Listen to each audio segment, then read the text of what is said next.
Well, good morning. It's Wednesday morning.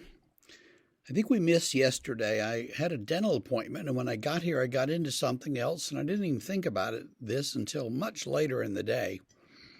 But nonetheless, we carry on.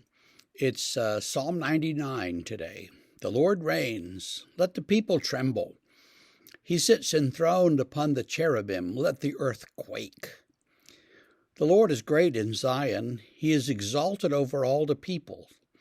Let them praise your great and awesome name. Holy is he. The King in his might loves justice. You have established equity. You have executed justice and righteousness in Jacob. Exalt the Lord our God. Worship at his footstool. Holy is he. Moses and Aaron were among his priests. Samuel also was among those who called upon his name. They called to the Lord, and he answered them. In a pillar of cloud he spoke to them. They kept his testimonies and the statute that he gave them. O Lord our God, you answered them. You were a forgiving God to them, but an avenger of their wrongdoings. Exalt the Lord our God and worship at his holy mountain, for the Lord our God is holy. So the emphasis here is on holiness. God is holy. God is different from us. God is separate from us. God is wholly other with a W, W-H-O-L-L-Y. And yet God is intimately involved with us too. So God is transcendent, and at the same time he is with us and immanent.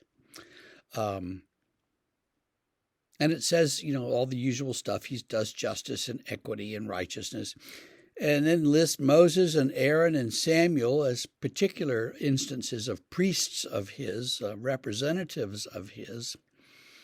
It says that he sits enthroned on the cherubim in the temple, in the Holy of Holies, the back room of the temple where only the priest would go once a year. There was the Ark of the Covenant. And what we believe, and no one knows for sure because no one's ever seen it, it's been lost for centuries. But the Ark is essentially a large box that you could put poles in to carry it, a couple of people on each end. And on top of the box were these gold figures of cherubim. Now, cherubim are simply what we would call angels. They're winged beings. And so these cherubim were there, and they had their wings sort of like this, I guess. It makes a seat. And the Hebrews said, well, that's where God sits. This is God's throne. This is the actual place where God is in this room in the temple. And that's why it's holy. It's so holy that only the priest can go in there after proper preparations once a year. And they would actually tie a rope to his ankle. Just in case he were to die while he was in there, they could just pull him out because nobody was going to go in there under any circumstances. And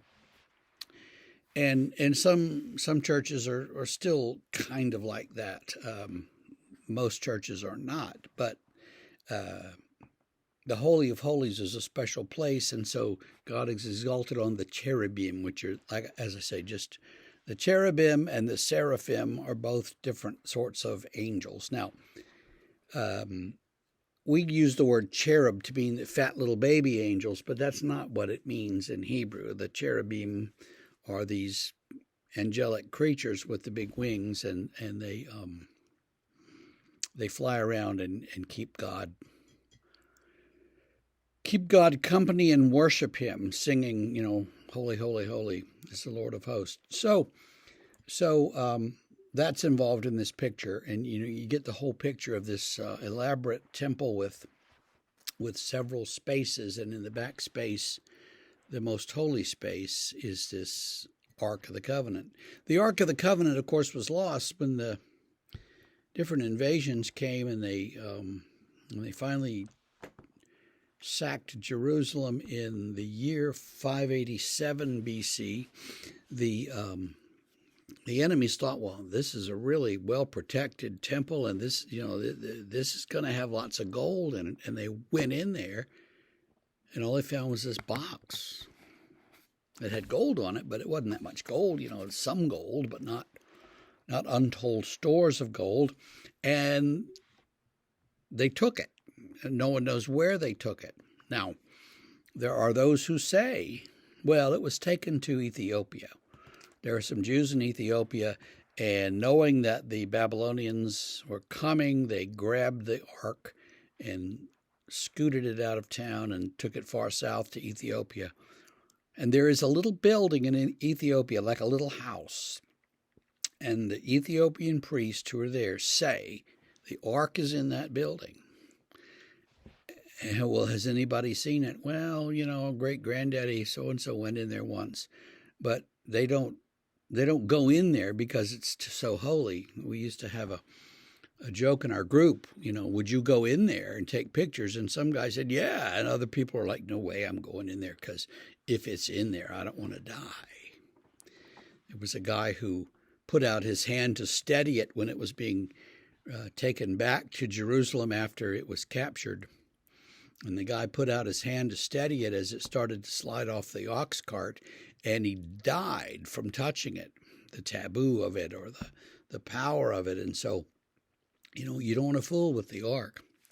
Now, there are other things you can find on the internet about how the ark was a huge drum. It was the battle drum, and there's a huge drum, pieces of a thing that's very old, in a storeroom of a museum in like Nigeria or someplace, and they say that's where the ark ended up, but no one can prove anything, and it doesn't look like a box that with cherubim on it, so we don't know. Well, this is running long for no real purpose, so we're going to leave it there, but just remember that however you worship God, God is holy, and so we should have a certain reverence and awe before God as we worship him.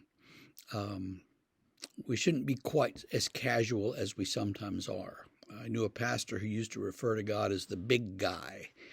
And I'm sorry, but God is much more than the big guy and deserves a little more respect and reverence than that. So think about how you think of God. He's close to you. He's your friend and redeemer. He's also high and holy.